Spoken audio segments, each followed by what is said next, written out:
We're live in the building with the Music Cannabis Connection. All right, let's let some people slide on in and hang out. You said you were waiting for the show to burn one, man. I'm doing it right now. Yeah, what's my favorite way of smoking bud? My favorite way of smoking bud. What's up, everybody? We back on the smoke stream. Y'all need to tap in, baby. Let's go. Where are all the 420 enthusiasts at today? We're talking about music and cannabis, the connection. Hand in hand. It's almost like I feel like I didn't discover one without the other. Hey, but man, as it stands right now, I'm puffing on some pretty good cannabis here. I'm going to try and find the lineage for it. I'm on some purple pennies, man. This is my second ounce of indica, and I have to say that I'm actually feeling it as a result. A little bit of a different ride in between these last 2 ounces. Yeah, the indica, it's if you do it, if you're like I know you're a sativa person. If you smoke indica in small moderation, you'll get to appreciate it more, because sometimes too much puts you in that couch situation. You're like, dude, every time I smoke that shit just makes me go to sleep. Well, you just got to wind up smoking a little bit less. I'll just say it. I haven't been as productive. Well, I've been productive, but I haven't got into my spurts of productivity that I normally do with sativa. So yeah, it's been a little bit of a noticeable difference. Definitely, it definitely is. But yeah, I'm on some purple panties though. Them purple panties is it's off the chain, baby. So let's see. I am puffing on waves right now, and God, I hadn't seen it in a long time. But Triangle Kush crossed with gelato. It obviously is an indica, and that's what I'm enjoying right now, man. It's a tasty little bud. It's getting me nice and baked, man. Wait, stop sharing. I learn something new every time. Every time I do a show, I learn some new strain or something. That's what's up. So when it comes to Good Chemistry's uniques, you're not going to hear the names of that cannabis in most places, which is why it's unique. It's a strain that they believe that is unique to them and their brand. So you really won't find those names out in the real world and in the outside cannabis world. But that's just kind of how that goes. You know what? Let's get it started, huh?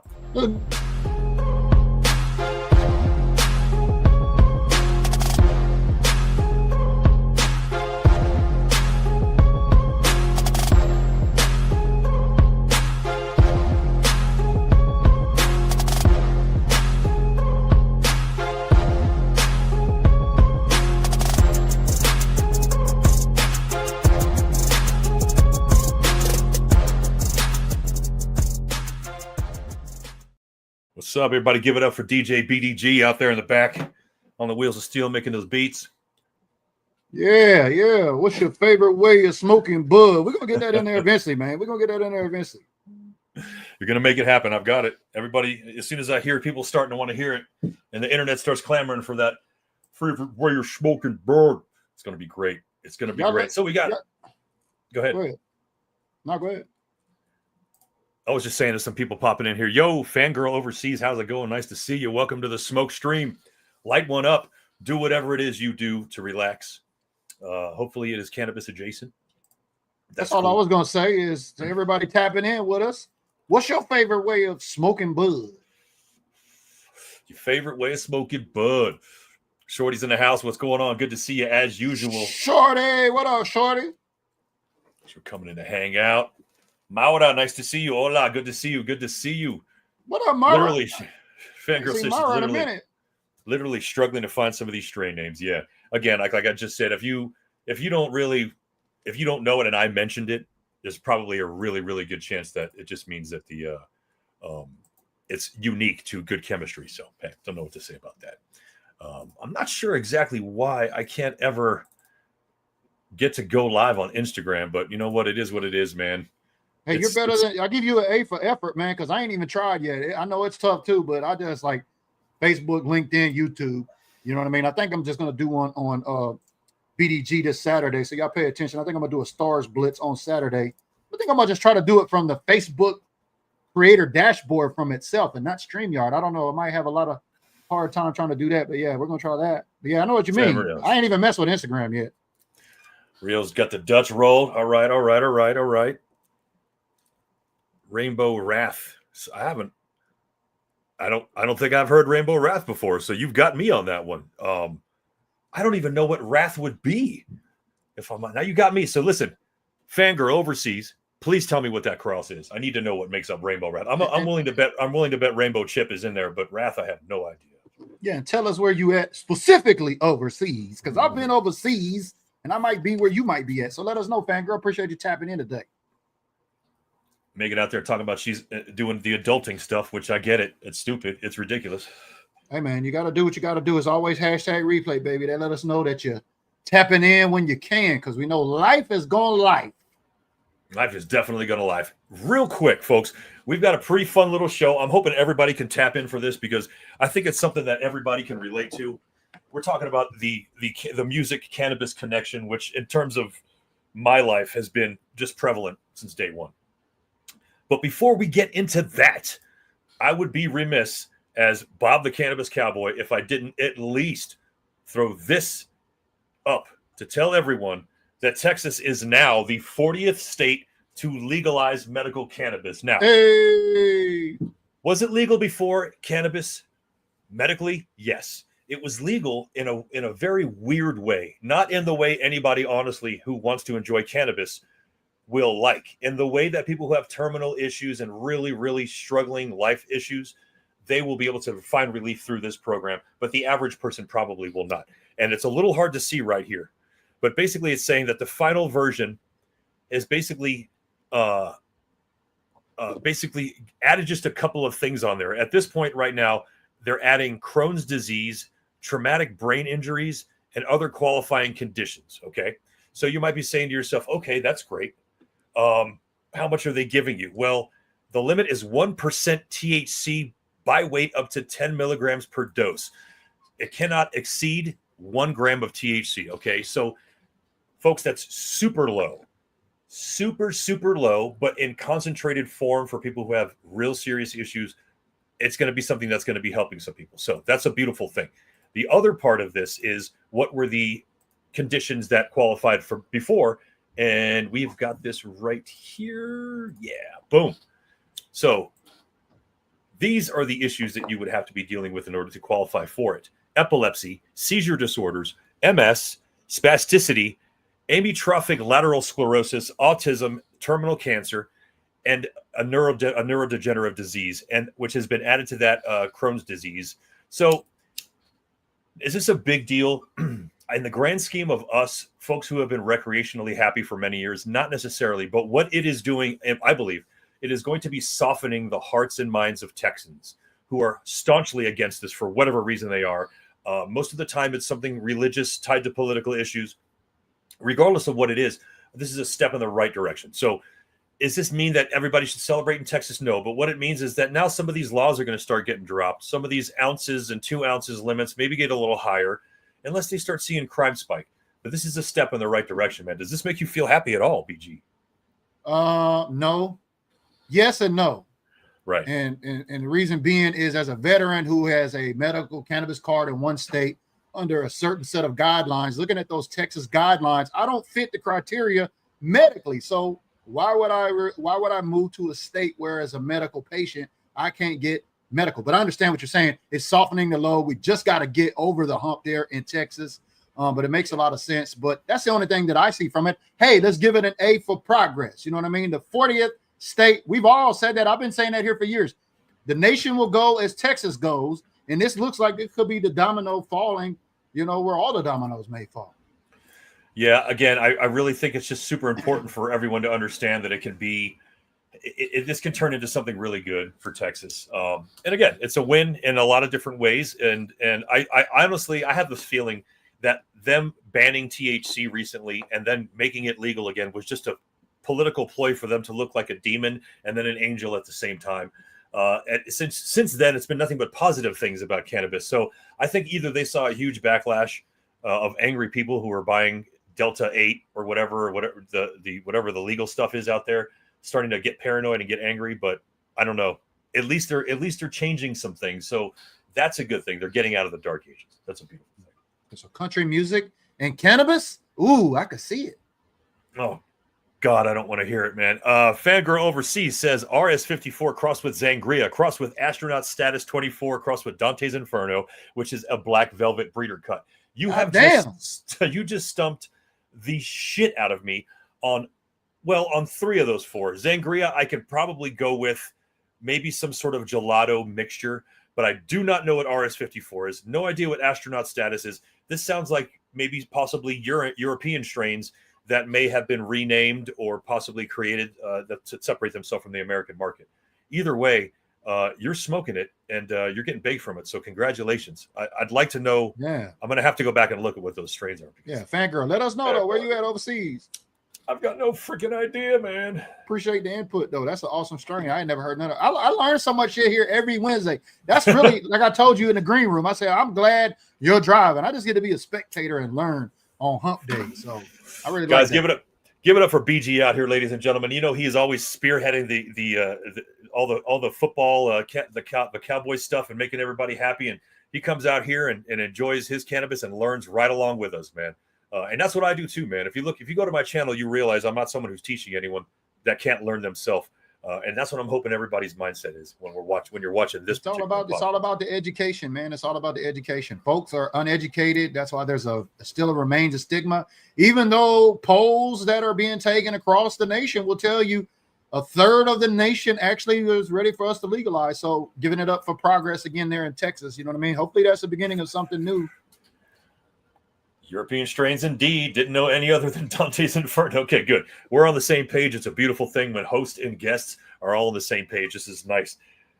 So let's just dive into it, man. Today's subject was something I've been wanting to kind of go over for a long time. And again, this may go off the rails. We might start talking about a band and forget to even go on with this. But at this point, I've got a structure in my head, and I'm going to try and stick to this. So I've broken today's show up into just a few pieces right now. And this one in particular, we have got. Yes. So what we're going to possibly talk about here, even though I don't think either of us have done it in a long time, if we have at all, the creation of music while under the influence of cannabis. So what we're talking about the tying of cannabis to any particular musician at any given time. I'm going to bring up something really quick, and it's really, really odd. Today's episode is called The Cannabis Music Connection, and I'm about to share some information with you folks from an article called The Cannabis Music Connection. Hey! Once in a while, you think you come up with something really good and real original, and then you realize you're just a stand-up comedian who's heard a joke before and repeated it. So at this point, I'm just going to go ahead and throw this out here and let everybody see some of these groups that we're talking about. Willie Nelson, I don't think we should. It's like not even a mention. The guy is always high, so of course he's going to make music when he's high. That's the way that goes. Willie always was boots on ground, baby. He was always on the road. On the road again. He was. Willie grew some of the best cannabis I ever smoked in Austin, Texas, too. Ever. I was able to get it from his family members, so it was a really good thing. Shout out to ATX, baby. Frank Irwin Center, the capital, Austin. Ooh, Frank Irwin. I've seen some shows there. All right. The Beatles, obviously. That's why I said it. The Beatles, Bob Dylan, Bob Marley, Cypress Hill. Obviously, not only are they baked when they're creating, they're baked when they're performing. Snoop Dogg, that's kind of a moot point. You know what I'm trying to say is really almost every musician out there has been high while they're making music, especially Madonna. She has openly admitted in interviews to smoking pot recreationally as it fuels and enhances her creative process. Just recently, Madonna was spotted in Jamaica on her 62nd birthday smoking a spliff over a tray of pot and rolling papers. So, 62, still enjoying cannabis. Brian Wilson, I believe he just passed away. Louis Armstrong, Dr. Dre, hell yeah. You know he's smoking cannabis. So it's very obvious that the creation of music has been tied in with smoking cannabis for a very long time, and I'd say it's probably as early as the 60s, when like we just saw the Beatles and bands like that were first starting to create music directly connected to the cannabis legalization movement, the cannabis movement of just smoking it. A lot of that stuff just kind of melted together, and just kind of became the music industry.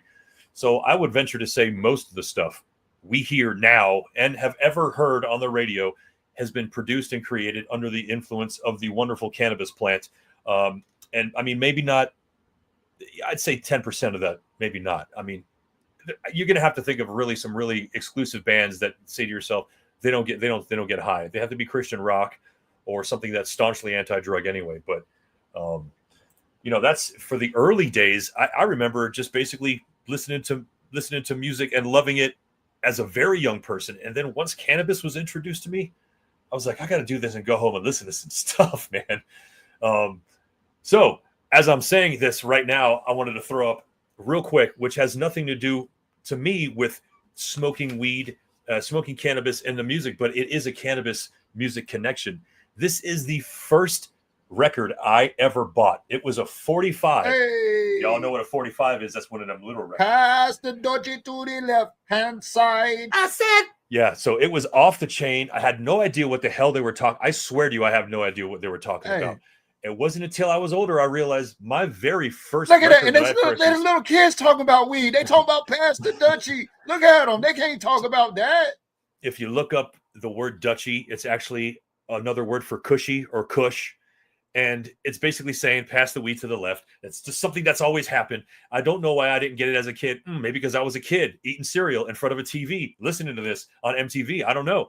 But it was the first album I bought, the first record I bought, and I just thought that was really poignant. But for me, I'm going to flash some records up here. Led Zeppelin, Houses of the Holy with No Quarter. Kiss Alive 2. Pink Floyd, Animals. Oh, I love some Pink Floyd, though. Run DMC's first album, because we're going way back. And I know you said when you first started cannabis, Ghetto Boys, We Can't Be Stopped was one of the things that was out. We're talking Mind's Playing Tricks on Me. Yeah. I mean, we've got some classics on that's a banger. But what's your experience with what some of the first times you've mixed listening to cannabis and actually sitting down and listening to music, or even having it intensely playing in the background, but a time where you sat and focused on music while you were baked?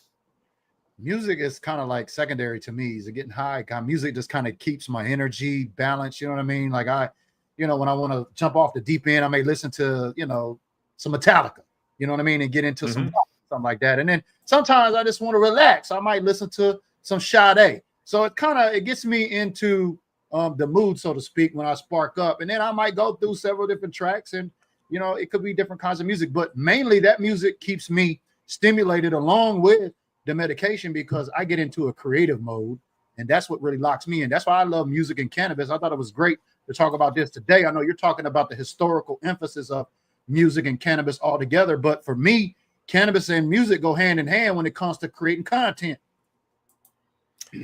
Yeah, and in my lifestyle, honestly, I smoke a lot of cannabis, and we're getting a bunch of comments in from Fangirl. What did my parents say listen, my mom was a Brooklyn, a hardened Brooklyn lady who had never drank or done a drug in her life. She had no clue what the hell that was.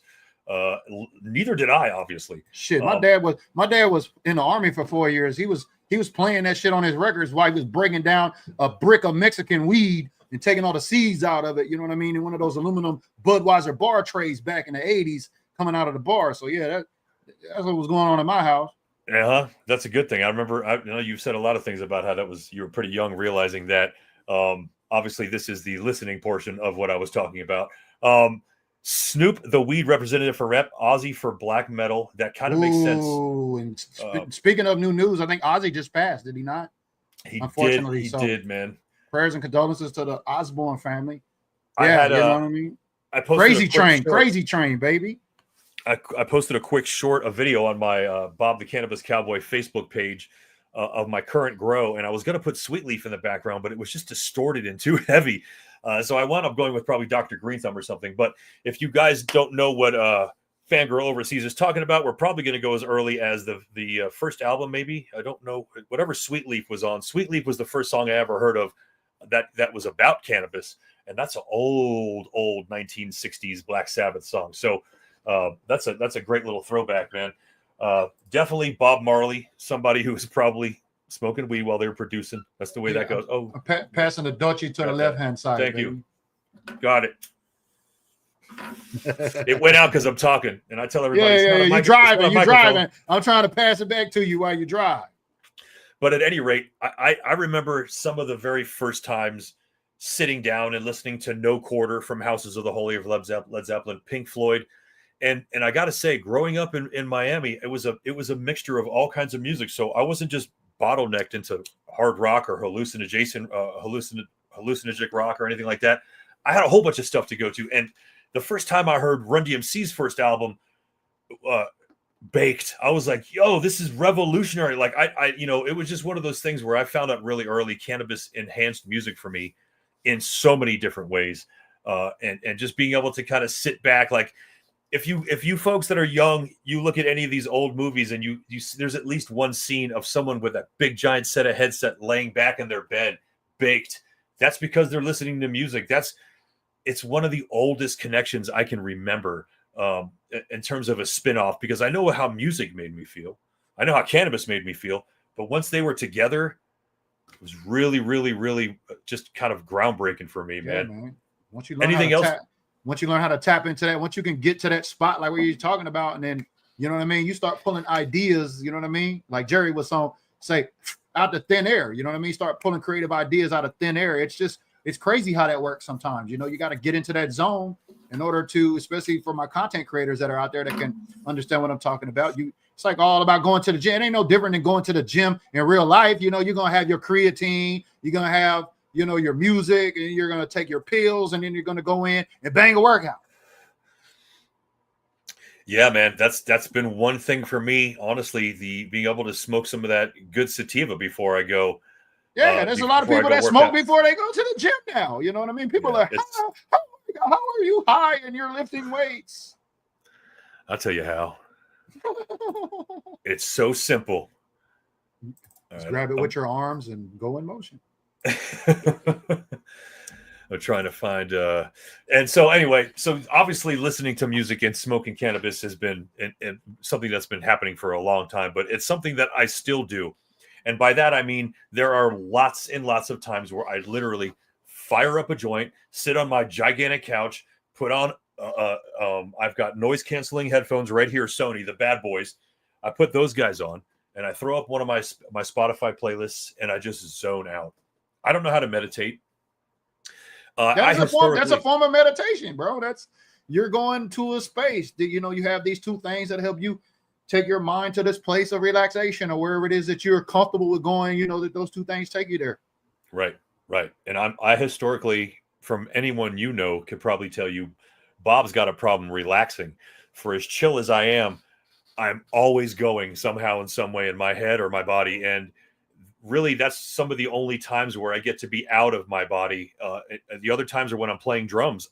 Ironically, baked playing drums to along with music. That's another out of body thing for me. So, music has been a real big connection for me. For you folks out there in the comments, throw up some bands.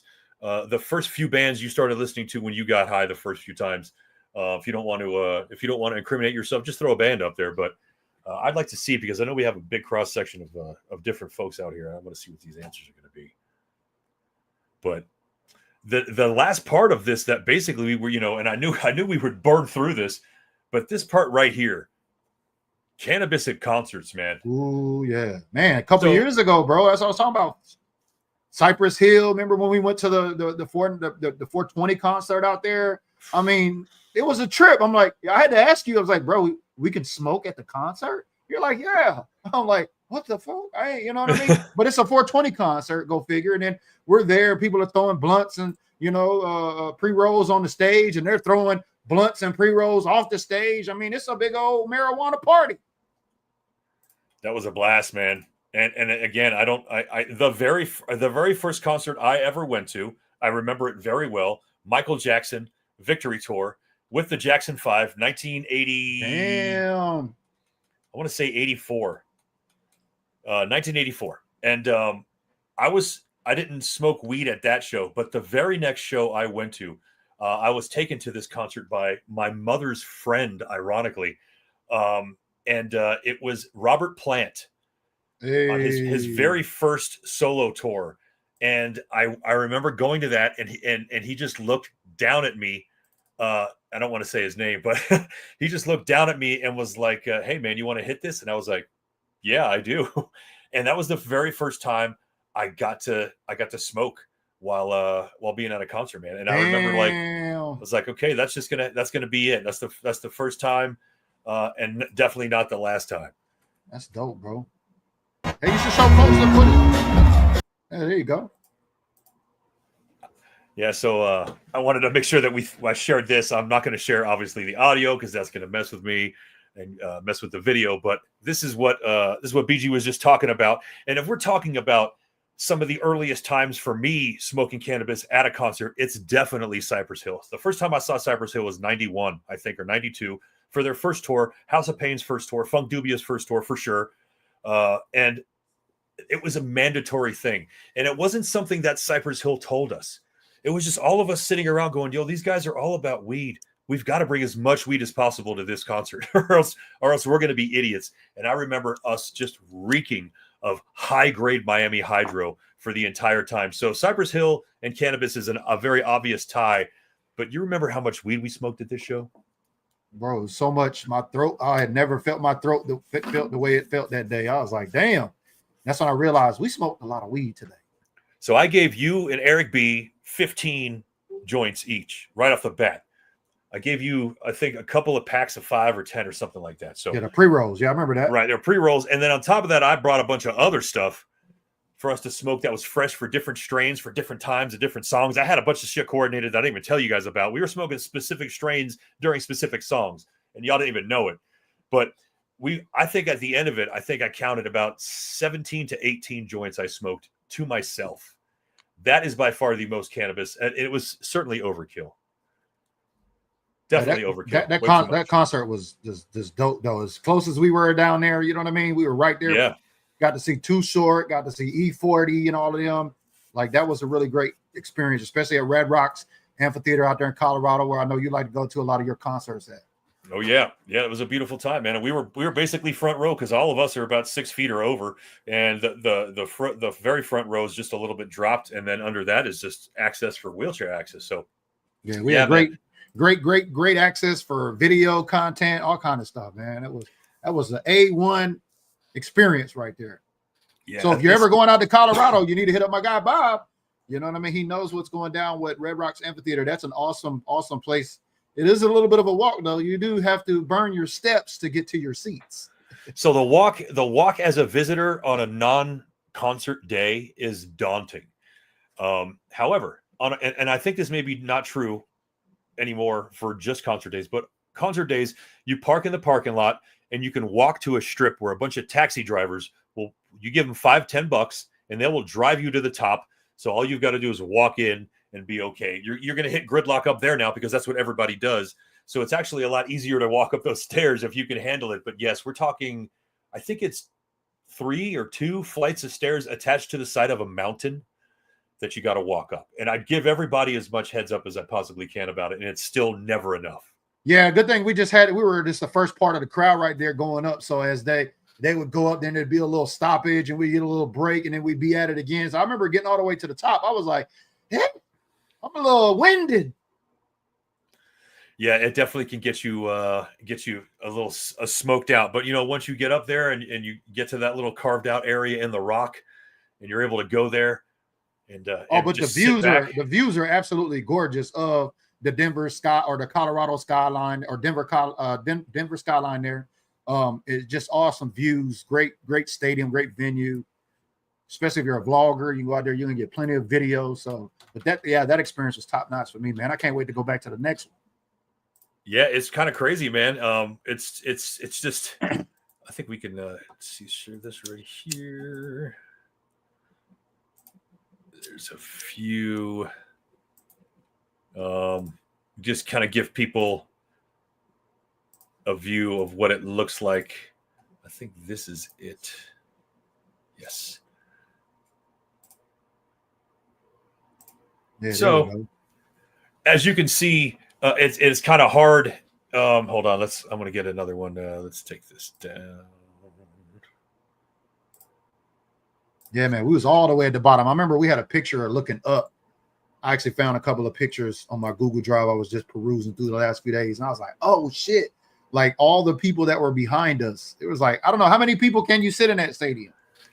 I believe it's like 9,000 or something like that. I was gonna say 5 to 8,000. That's what it looked like. I was like, man, that's a lot of people. And we were right there by the exit too. So when it was over, we just, you know what I mean? We dipped down right there. We didn't have to fight the crowds out or nothing.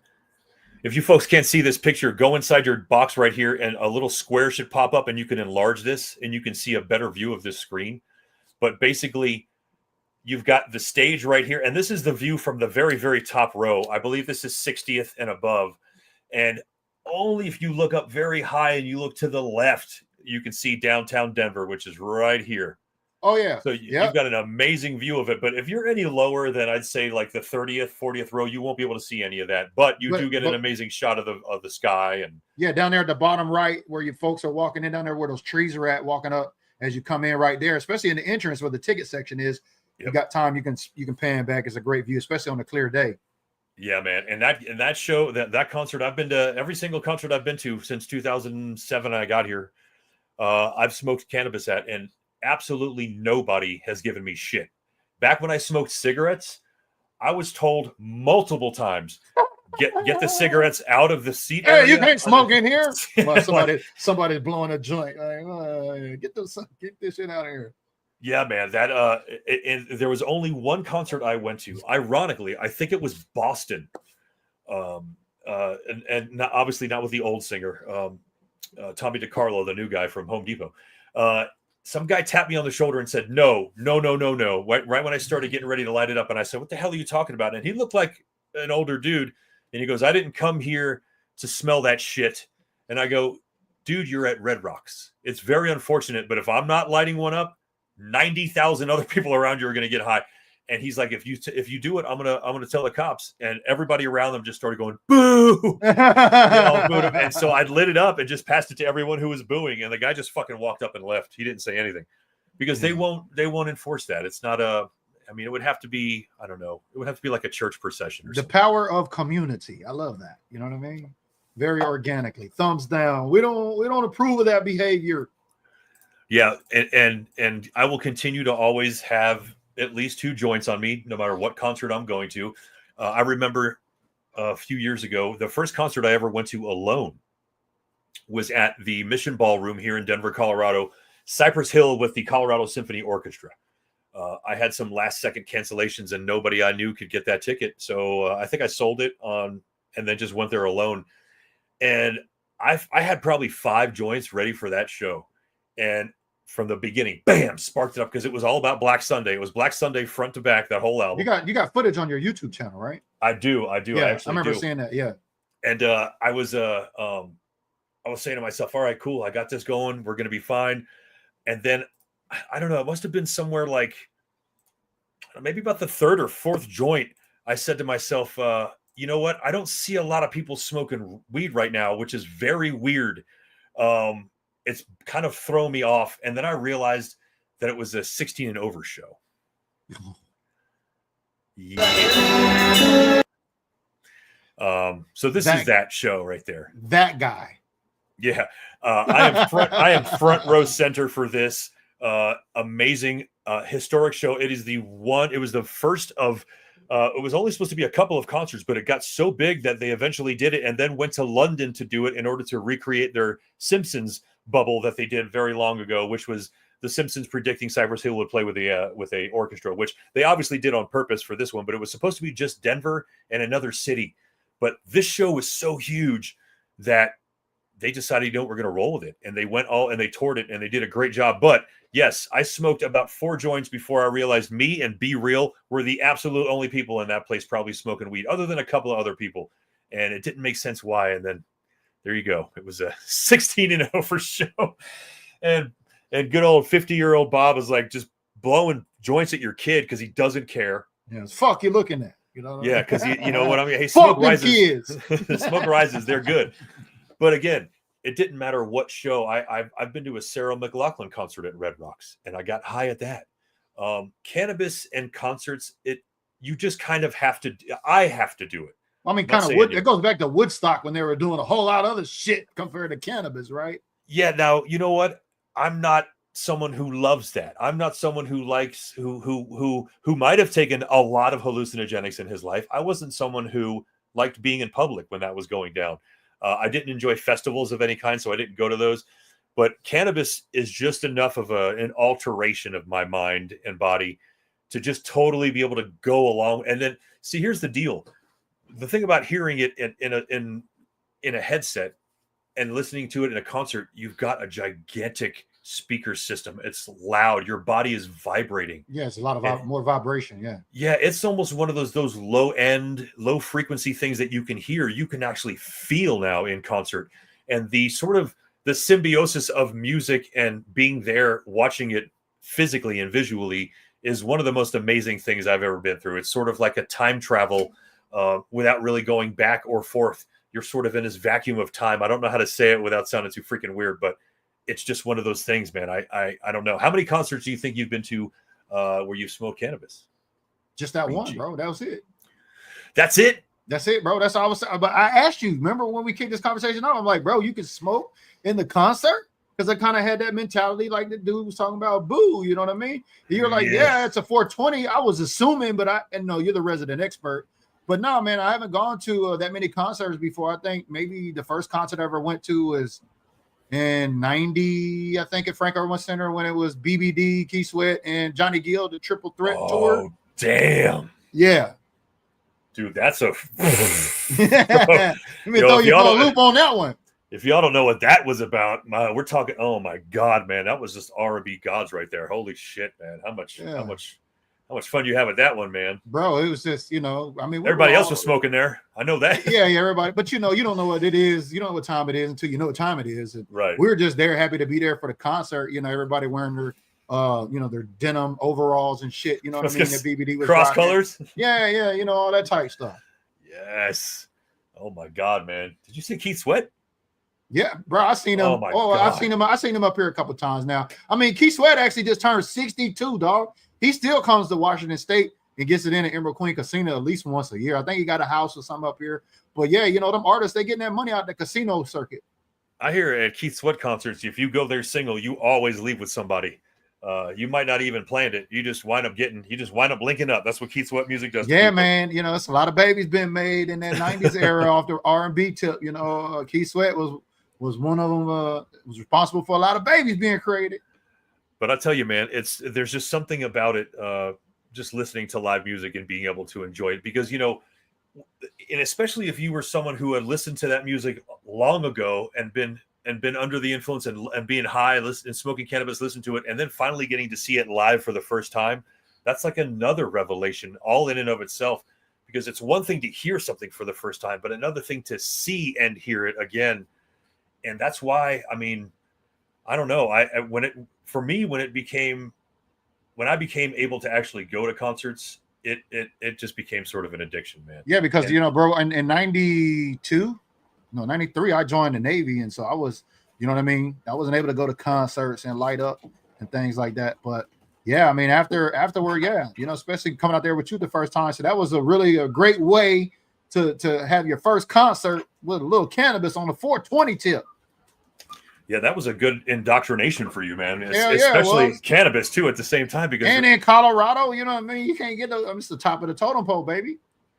Oh man, that's just insane. I'm wondering if this thing will pop up.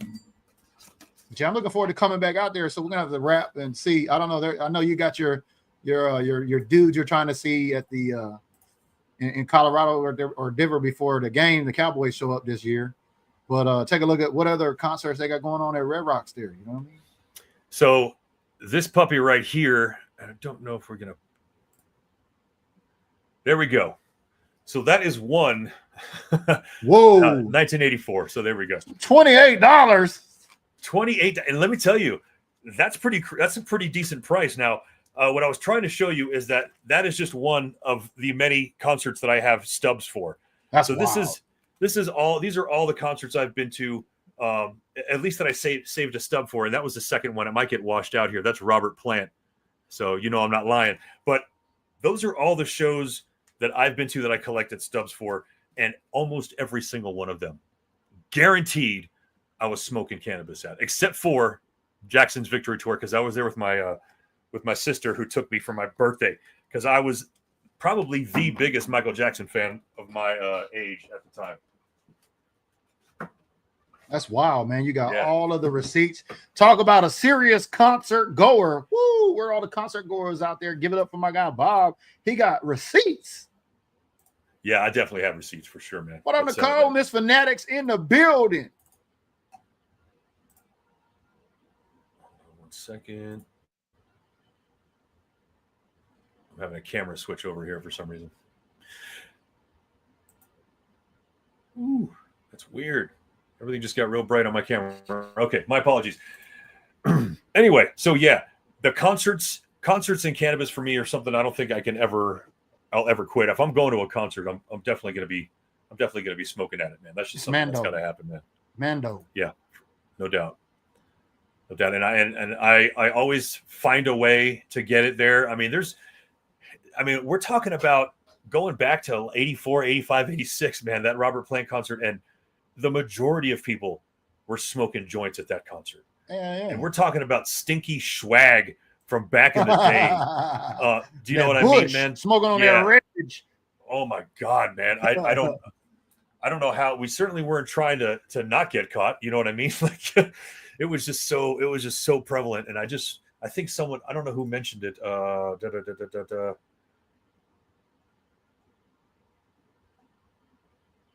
Something about the smell of cannabis at a concert.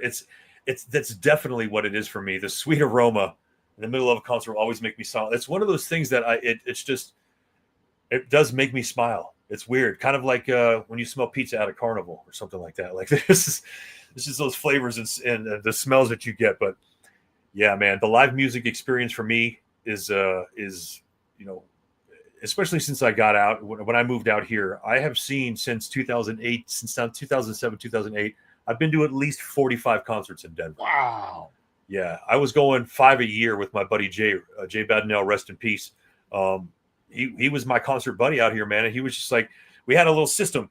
I looked for the concerts, and he would send me a credit card number, and I would just get the tickets. And he was like, as long as you know how to, because I don't know how to do any of that shit.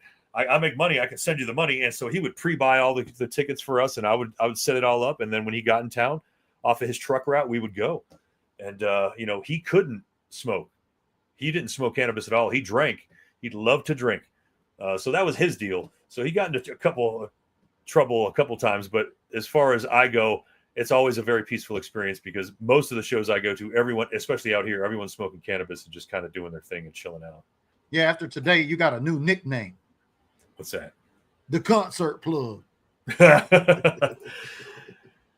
Oh man, Herb before says I smoked a joint in Wembley Stadium, and he said Dr. Dre smelled my stank. That's a pretty big flex, dude. That's big flex right here on the smoke stream, baby. Give it up for YouTube. Wembley, that's no small irrelevant venue, man. That's make me feel like the pheasant I am. You know what I mean? Cole says you made a shadow box that I keep all our ticket stubs. That's nice. I actually have about 15 to 20 posters that are directly related to those ticket stubs in there that I'm going to mount and drywall mount and then add those ticket stubs too. So I'm going to actually be able to show the poster and the ticket stub of that exact same concert, which is going to be pretty crazy. But yeah, that's actually a good idea. You've taken like what I like to do with the Cowboys with cannabis, and now you're getting your cannabis Smithsonian on over there. I see you, especially with all your concert Smithsonian. Yeah, I mean, it's crazy. It's crazy. It was, when I get into something, I get into something. That's just kind of how I I'm the same way, bro. 100%, 100%. See people before they were. You know what? I saw Rage Against the Machine before anyone knew who they were. House of Pain. Yeah, a lot of people, because back in the late 80s and 90s, Miami was actually a place people would stop and go to because you not only had the absolute party 24 hours a day out there, but there were beautiful outdoor venues like the Bayfront Amphitheater at the time, the Miami Arena. There were pretty good venues and very accessible. So back then, there were always big bands always went there, but that sort of went away in the 2000s, and it just turned into basically just Latin, maybe funk and hip hop and stuff like that. But you're not going to find a lot of that other mainstream stuff anymore. So back then, I was able to see a lot of up and coming amazing bands that actually blew up. And oddly enough, you know, I've seen Ice Cube probably 4 or 5 times, and I didn't really enjoy any of his shows. There's just something about it.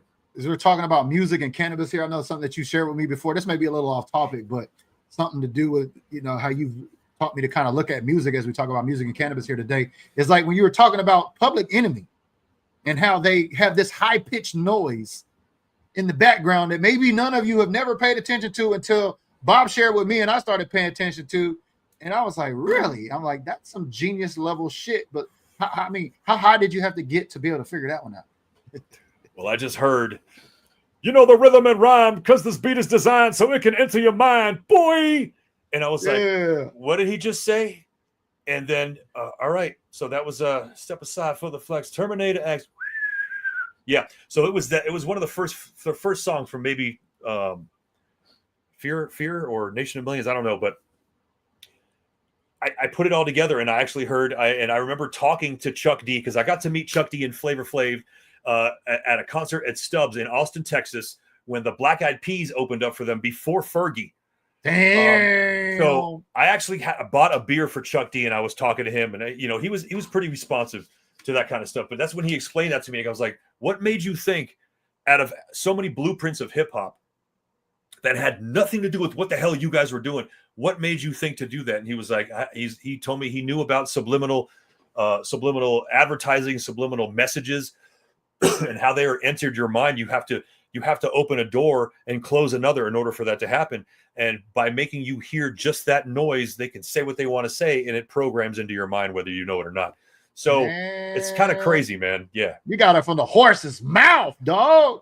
Yeah, they did a really good job of that. And I don't know how many other people. I've heard backwards messages and a lot of old stuff, but it was usually jokes to make fun of people who thought those were satanic messages or some shit. Man, shout out to Chuck D, man. He was bro, he's still ahead of his time. You know what I mean?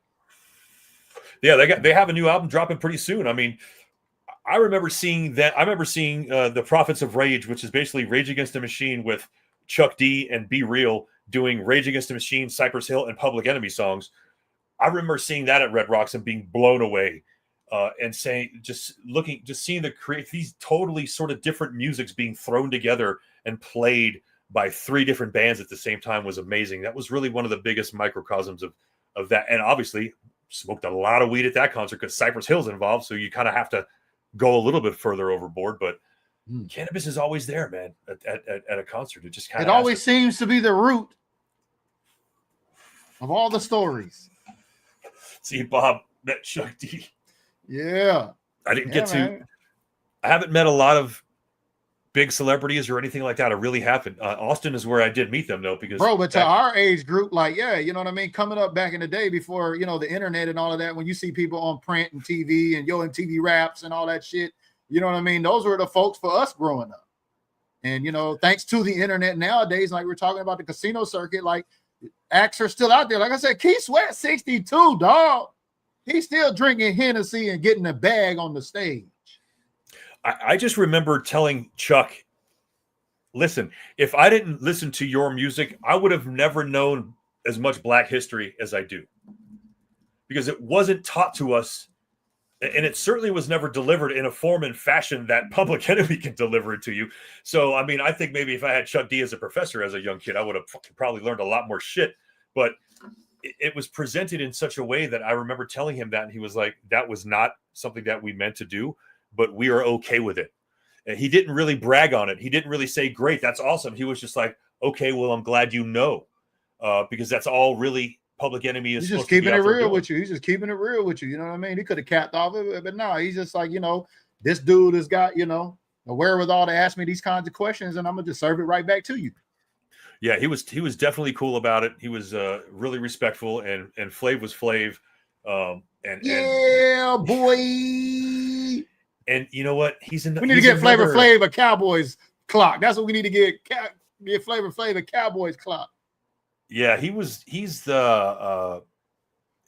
definitely like a walking billboard, man. Man, I remember when they came out, who wanted to date Flavor Flav or whatever that show was, bro. I was like, golly. You know what I mean? Reality TV at its Flav. Yeah, I'm like, these chicks is up here, and I'm like, really?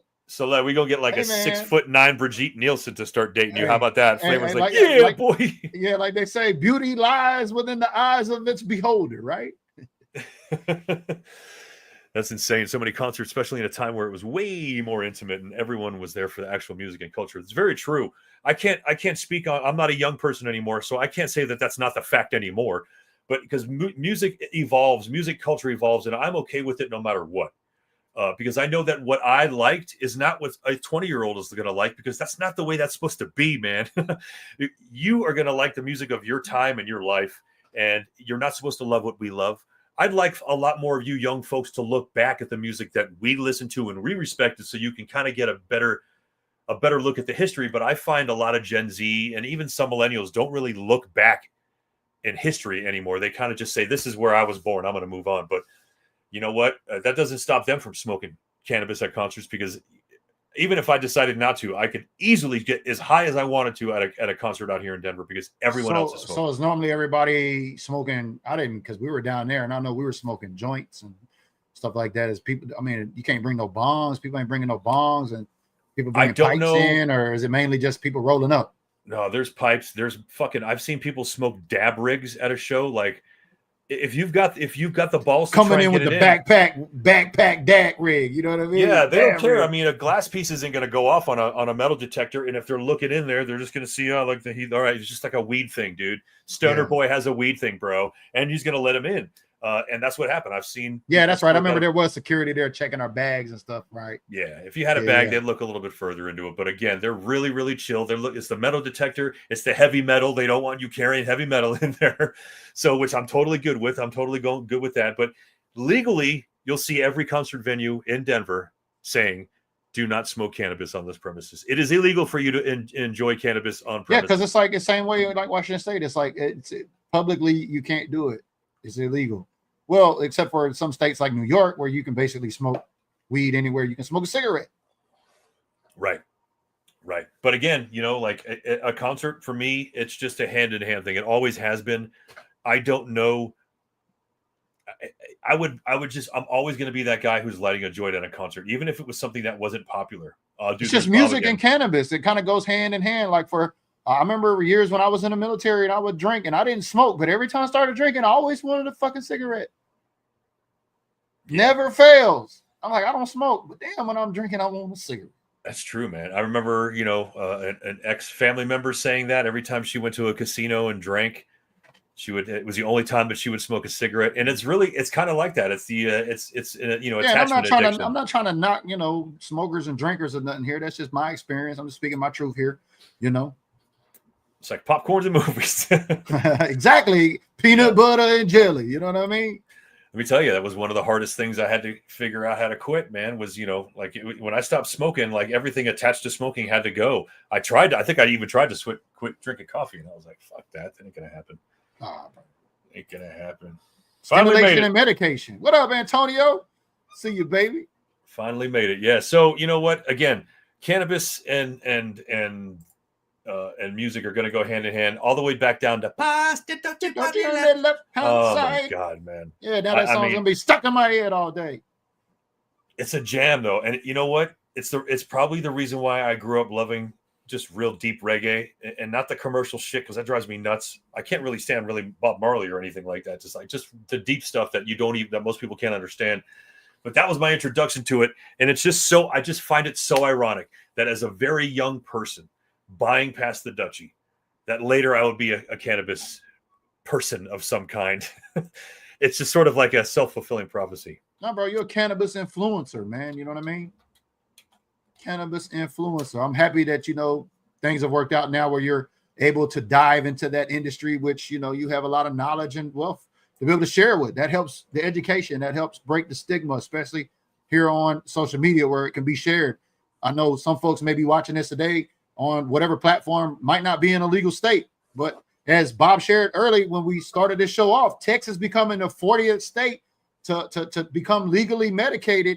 Like maybe the dominoes could be beginning to fall, because I've said this here for at least the last 3 years. The nation goes as Texas goes, which means once Texas fully legalizes, we'll see the rest of the nation get in line. Because I think that brings us, that's 40 medical states, and I think 32 recreational or something like that, right? Yeah. Yeah, and that's absolutely insane. Pretty cool. Pretty cool. So to give you guys to date myself, unfortunately, I hate doing this. Past the Dutchie was released, and I bought this album brand new. It was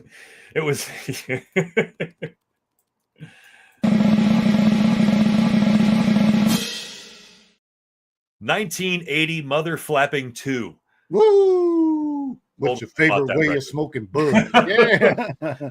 Yeah, I wouldn't know what my favorite way of smoking bud was till much later, but actually not much later, till maybe 4 years later. So yeah. Time flies, bro. Time flies. That's pretty old. That's time pretty old flies. School, you know, you blink and a few years be gone. You know what I mean? You better enjoy your youth. Don't be in such a hurry to get old, because when you get old, you start thinking about when you were young. Man, it's so stupid. It's so stupid.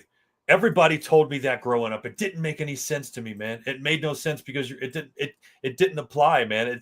I'll tell you what. You wanted your independence. You want to be able to drive here. You want to be able to buy this alcohol. You want to be able to go here without somebody telling you. You go to the strip club without somebody saying, all those types of things.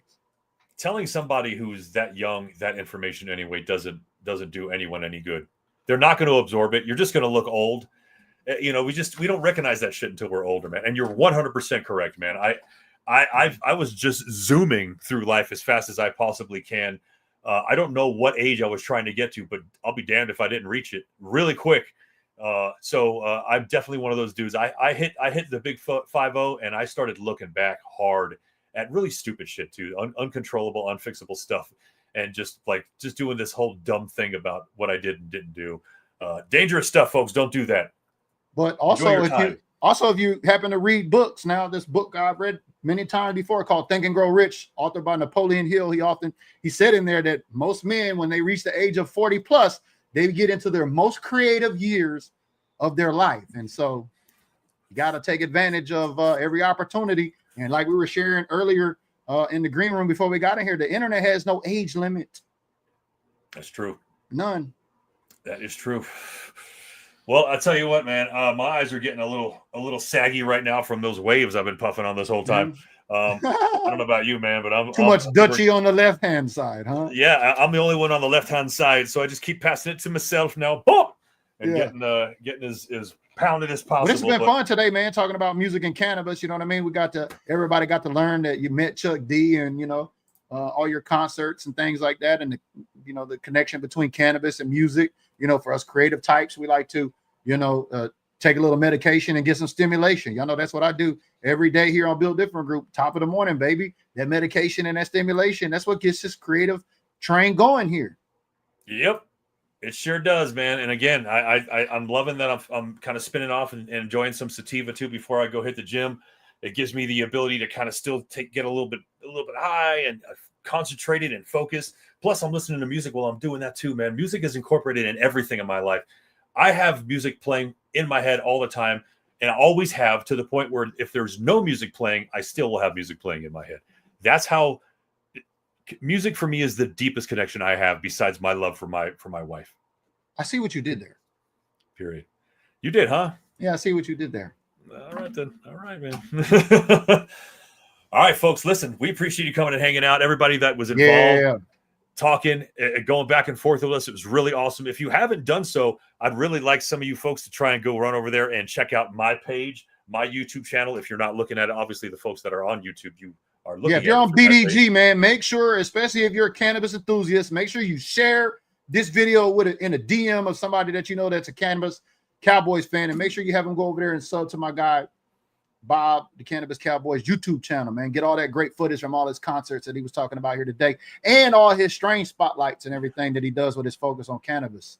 Again, my channel is all concerts and cannabis. So it is the music cannabis connection, cannabis music connection, whatever you want to call it. Hey, there it is, Bob. Remember how for many years you were trying to talk about maybe starting a whole nother YouTube channel? It's kind of just like George Pickens said with CD Lamb here today, like Mario Brothers. It just meshes together.